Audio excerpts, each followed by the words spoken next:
अब आगे बढ़िए। आप कहते हैं कि इस्लाम कबूल करने से आदमी मुसलमान बनता है। ठीक है, सवाल यह है कि इस्लाम कबूल करने का मतलब क्या है? क्या इस्लाम कबूल करने का मतलब यह है कि जो आदमी बस ज़बान से कह दे कि मैं मुसलमान हूँ या मुसलमान बन गया हूँ, वो अल्लाह ताला के नज़दीक मुसलमान है? या इस्लाम कबूल करने का मतलब यह है कि एक आदमी अरबी के कुछ बोल बिना समझे बूझे ज़बान से अदा कर दे और बस वहाँ मुसलमान हो गया? आप खुद बताइए कि इस सवाल का आप क्या जवाब देंगे?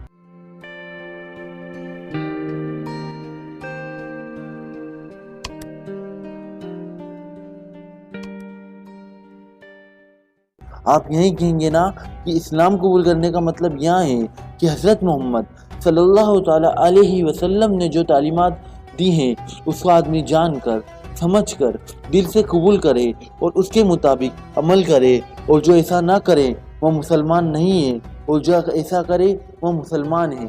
यहाँ जवाब जो आप देंगे इससे आप यह बात खुल गई।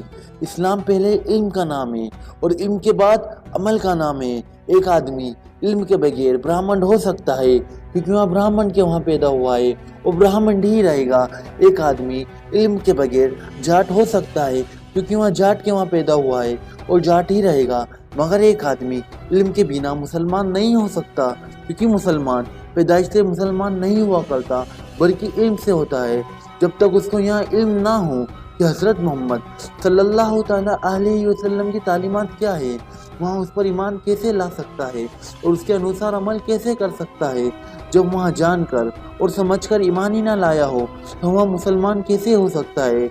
बस मालूम हुआ कि जहालत और अज्ञान के साथ मुसलमान होना और मुसलमान लेना नामुमकिन है। हर आदमी जो मुसलमान के घर में पैदा हुआ है, जिसका नाम मुसलमान जैसा है, जो मुसलमान जैसे कपड़े पहनता है और जो अपने आप को मुसलमान कहता है, असल में वहाँ मुसलमान नहीं है, बल्कि मुसलमान दरअसल सिर्फ वहाँ आदमी है जो इस्लाम को जानता हो, फिर उसको जानबूझकर मानता हो।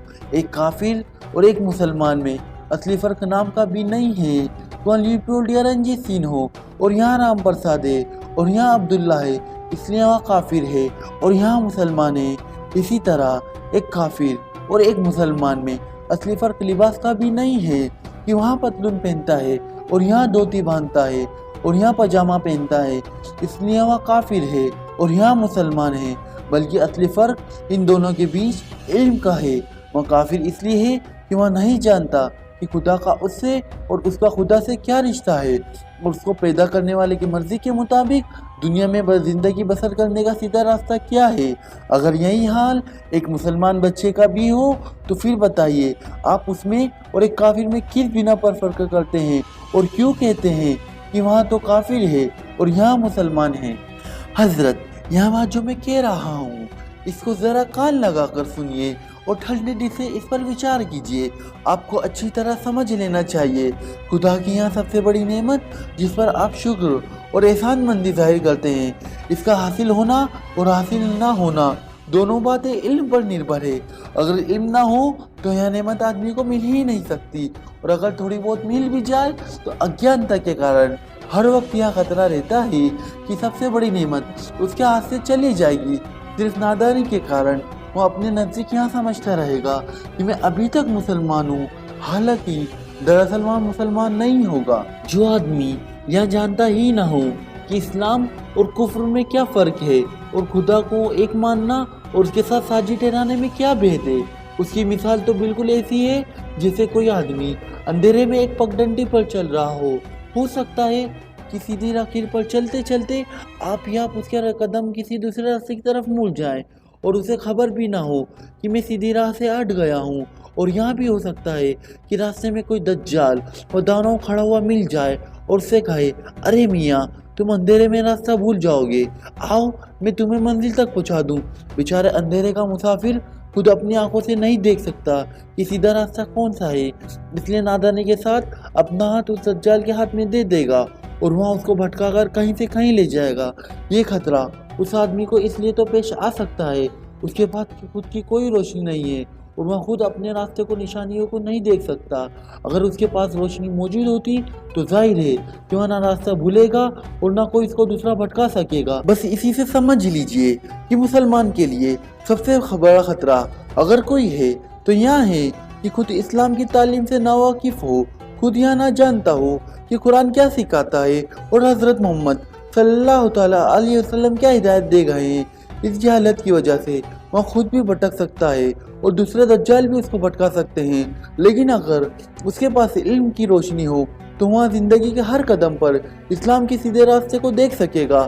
ہر قدم پر کفر، شرک، گمراہی اور بدکاری کے وہاں گناہ جو ڈیر راستے کے بیچ میں آئیں گے اس کو پہچان کر ان سے بچ سکے گا، اور جو کوئی راستے میں اس کو بہکانے والا ملے گا تو اس کی دو چار بات ہی سن کر وہ خود سمجھ جائے گا کہ وہ بہکانے والا آدمی ہے، اس کی پیروی نہیں کرنا چاہیے۔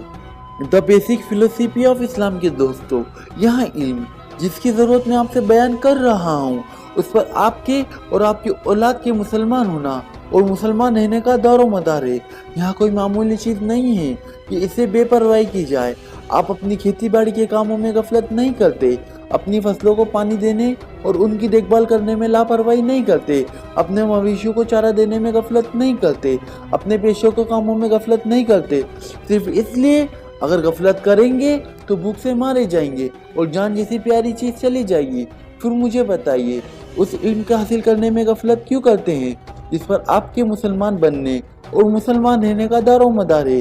کیا اس میں یہاں خطرہ نہیں ہے کہ ایمان جیسی پیاری چیز چلی جائے گی؟ کیا ایمان جان سے زیادہ پیاری چیز نہیں ہے؟ آپ جان کا بچاؤ کرنے والی چیزوں کے لیے جتنا وقت اور جتنی محنت خرچہ کرتے ہیں، کیا اس وقت اور اس محنت کا 10واں حصہ بھی ایمان کا بچاؤ کرنے والی چیزوں کے لیے خرچہ نہیں کر سکتے؟ میں آپ سے یہاں نہیں کہتا کہ آپ میں سے ہر آدمی مولوی بنے، بڑی بڑی کتابیں پڑھے، اپنی عمر کے 10-12 سال پڑھنے میں لگا دے۔ مسلمان بننے کے لیے اتنا پڑھنے کی ضرورت نہیں ہے۔ میں یہ صرف یہاں چاہتا ہوں کہ آپ میں کا ہر آدمی دن رات کے 24 گھنٹے میں سے صرف 1 گھنٹہ دین کا علم سیکھنے میں خرچہ کرے۔ کم سے کم اتنا علم ہر مسلمان بچے اور بوڑھے اور جوانوں کو حاصل ہونا چاہیے۔ قرآن جس مقصد کے لیے اور جو تعلیمات لے کر آیا ہے اس کا نچوڑ جان لے۔ نبی صلی اللہ علیہ وسلم جس چیز کو مٹانے کے لیے اور اس کی جگہ جو چیز قائم کرنے کے لیے تشریف لائے تھے اس کو خوب پہچان لے اور زندگی کے اس خاص طریقے سے واقف ہو جائے جو اللہ تعالیٰ نے مسلمانوں کے لیے مقرر کیا ہے۔ اتنے علم کے لیے بہت زیادہ وقت کی ضرورت نہیں ہے، اور اگر ایمان پیارا ہو تو اس کے لیے روزانہ 1 گھنٹہ نکالنا کچھ مشکل کام نہیں ہے۔ اگر آپ کو یہاں ویڈیو پسند آئی ہو تو اس کو لائک اینڈ شیئر ضرور کیجیے گا۔ انشاءاللہ اگلی ویڈیو میں پھر ملاقات ہوتی ہے۔ جب تک کہ اپنا خیال رکھیے گا اور اپنی دعاؤں میں امت مسلمہ کو ضرور یاد رکھیے گا۔ اللہ حافظ۔